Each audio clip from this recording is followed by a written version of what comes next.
В прошлый раз по землепользованию было, в этот раз вот решили охватить эту тему. Горячая линия Общественной палаты сегодня посвящена ритуальным услугам. На связи представители МВД, Роспотребнадзора, прокуратуры, Минздрава. Около 6 ноутбуков, колл-центр.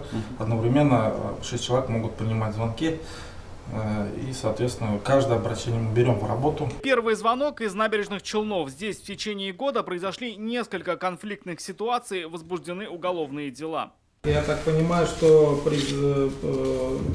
человек умер и начинают сразу звонить вам агенты, да? Вы про это говорите? Позвонившая женщина рассказала, недавно умер муж. Сразу после смерти начались звонки от служб ритуальных услуг. Ее вопрос: откуда узнали о факте смерти? Когда происходит данное событие, вы сообщаете в полицию, так ведь? Да. Б направляется в лечебное учреждение, то есть в здравоохранение, чтобы на место вышел представитель Министерства здравоохранения, то есть лечебного учреждения, и констатировал смерть, так ведь? Да. Этот случай не единственный в городе. Кто же сообщает информацию, предстоит разобраться правоохранителям. Есть и нарушения, которые становятся тенденцией: незаконная бронь мест на кладбище. Эти кадры обошли соцсети, стали отправной точкой в череде уголовных разбирательств. Снова Челны. Здесь за бизнес на кладбище схватились частный предприниматель и директор муниципальных ритуальных услуг. Я здесь у тебя директор, а ты кто? Пошел вон отсюда, говори.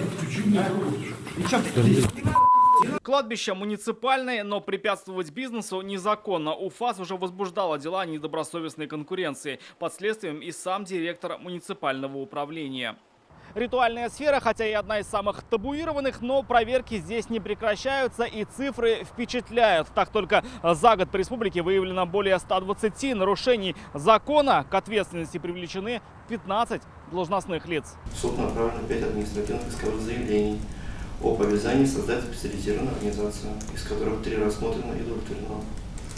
В порядке статьи 37 Уголовно-процессуального кодекса Российской Федерации направлен один материал проверки, возбуждено уголовное дело.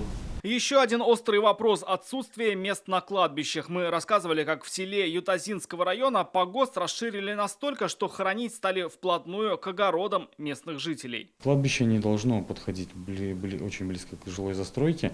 Соответственно, нормы есть. Скорее всего, эти просто нормы не выдерживались. По каким-то причинам муниципалитет, наверное, так скажем,